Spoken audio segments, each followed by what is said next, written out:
अस्सलाम वालेकुम फ्रेंड्स, मेरा नाम मोहम्मद अब्दुल रहमान है और मैं आपको अपने इस यूट्यूब चैनल पर खुशामदीद कहता हूँ।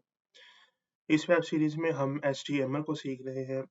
पिछले लेक्चर में हमने एचटीएमएल की लिस्टिंग टैग्स को सीखा था और इस लेक्चर में हम एचटीएमएल का इमेज टैग सीखेंगे। इमेज टैग क्या होता है? इमेज टैग के ज़रिए से हम अपनी वेबसाइट्स पर मुख्तलिफ किस्म की पिक्चर्स को इंसर्ट कर सकते हैं। इसी तरह से अपना लोगो लगा सकते हैं। ग्राफिक से रिलेटेड कोई चीज़ भी इंसर्ट करवा सकते हैं। तो आइए शुरू करते हैं। जी, तो आप देख सकते हैं कि मैंने आपके सामने एडिटर को ओपन करके रखा है। इसके अंदर हम इमेज टैग को यूज़ करेंगे और चेक करेंगे कि हम अपनी इमेजेस को किस तरह से लगा सकते हैं। तो सबसे पहले मैं यहाँ पर इमेज टैग को यूज़ कर रहा हूँ, तो उसके लिए मैं यहाँ पर IMG लिखूँगा और यहाँ से एंटर प्रेस किया। तो ये आप देख सकते हैं कि आपके सामने इमेज टैग बनकर आ चुका है। इसने हमें सोर्स और अल्टरनेटिव टेक्स्ट के 2 एट्रिब्यूट्स भी यहाँ पर दे दिए हैं। तो इनका क्या मकसद है, इनको हम देखते हैं। पहले सोर्स एट्रिब्यूट को हम देखते हैं कि इसका क्या मकसद है।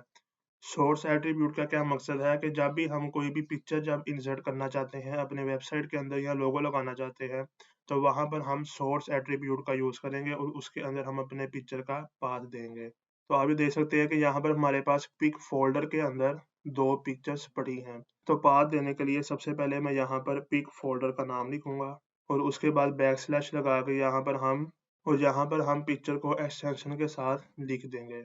तो इसके बाद हमारे पास आता है अल्टरनेटिव टेक्स्ट एट्रीब्यूट। तो ये आल्ट एट्रीब्यूट क्या काम करता है? इसके 2 मकसद हैं। यहाँ पर हम कार का नाम लिख देते हैं मार्टिन। तो ये जो आल्ट एट्रीब्यूट होता है, ये 2 तरह का काम करता है। एक तो ये काम करता है कि मिसाल के तौर पर हमारी अगर पिक्चर शो नहीं होती वेबसाइट के ऊपर, अगर हम नेट से पिक्चर का लिंक उठाते हैं, तो बाज़ दफ़ा सर्वर के स्लो होने की वजह से अगर हमारी पिक्चर शो नहीं हो रही होती, तो पिक्चर की जगह पे हमारा ये आल्ट एट्रीब्यूट में जो टेक्स्ट होगा, ये शो होगा। और दूसरा आल्ट एट्रीब्यूट का ये काम होता है कि जब हम अपनी वेबसाइट की एसईओ करते हैं, तो वो हमारे पिक्चर को तो नहीं पढ़ सकते, तो वो हमारे आल्ट एट्रीब्यूट के अंदर जो टेक्स्ट लिखा होता है, उसको पढ़ते हैं कि यहाँ पर हमने कौन-सी पिक्चर इंसर्ट की हुई है। तो ये एसईओ क्या होती है, ये हम इंशाल्लाह आगे आने वाले लेक्चर्स में पढ़ेंगे। तो ये देख सकते हैं कि यहाँ पर हमारे पास पिक्चर आ चुकी है और इसका साइज़ बहुत ही बड़ा है, तो आइए इसके साइज़ को हम सेट करते हैं। तो साइज़ को सेट करने के लिए हम यहाँ पर विड्थ एट्रीब्यूट यूज़ करेंगे। और यहाँ पर हम इसका साइज़ पिक्सेल्स के अंदर दे देंगे। जैसा कि आप देख सकते हैं मैंने यहाँ पर 200 पिक्सेल्स के अंदर इसका विड्थ दे दी है और इसी तरह से हम इसको हाइट भी दे देते हैं।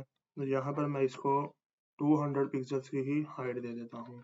मैंने फ़ाइल को सेव किया, ब्राउज़र पे जाके चेक करते हैं। तो ये आप देख सकते हैं कि इसको हाइट और विड्थ दोनों मिल चुकी हैं। अगर हम इसको सिर्फ़ अकेली विड्थ ही असाइन करते हैं तो ये हाइट को ऑटोमैटिकली अपने मुताबिक सेट कर लेगी। तो इसलिए आप अगर हाइट और विड्थ दोनों देते हैं तो आपको ये देखना पड़ेगा कि हमारी पिक्चर कहाँ से सेट हो रही है, वरना आप एक भी दोनों में से कोई एक चीज़ दे सकते हैं। या तो आप विड्थ दे दें या फिर आप हाइट दे दें। तो ये खुद ही अपने आप को उसके मुताबिक सेट कर लेगी। तो ये था हमारे पास एक तरीका पिक्चर को इंसर्ट करने का। लोकल अपने फ़ोल्डर में पिक्चर को सेव करें और वहाँ से हम अपनी पिक्चर को वेबसाइट पे लगा दें। दूसरा तरीका हमारे पास होता है कि हम गूगल से या नेट के थ्रू अपनी पिक्चर को किस तरह से लगा सकते हैं। तो आइए देखते हैं। तो ये देख सकते हैं कि मैंने आपके सामने नेट पर ये पिक्चर एक खोल के रखी है। इसको हम यहाँ से इसका तो यहाँ से हम इसका लिंक कॉपी करेंगे और अपनी फ़ाइल के अंदर आकर यहाँ पर हम इसका लिंक पेस्ट कर देंगे। तो मैं यहाँ पर इसका नाम भी चेंज कर देता हूँ। फ़ाइल को मैंने सेव किया, ब्राउज़र पे आते हैं और ये चेक करें कि यहाँ पर हमारी पिक्चर इंसर्ट हो चुकी है। तो इसी तरह से हमारे पास एक और एट्रीब्यूट यूज़ होता है इमेज टैग के अंदर जिसका नाम है टाइटल। तो इसके अंदर हम कार का नाम लिख देते हैं।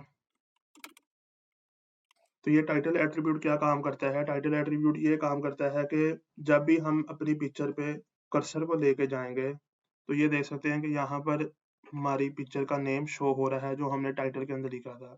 तो आज के लेक्चर को यहाँ पर ही ख़त्म करते हैं। उम्मीद करता हूँ कि आपको इस लेक्चर से ज़रूर फ़ायदा हासिल होगा। अपना ख़्याल रखिएगा। अल्लाह हाफ़िज़। इस तरह की मोर इन्फॉर्मेटिव वीडियोज़ देखने के लिए हमारे चैनल को लाइक, शेयर एंड सब्सक्राइब करें। Thank you.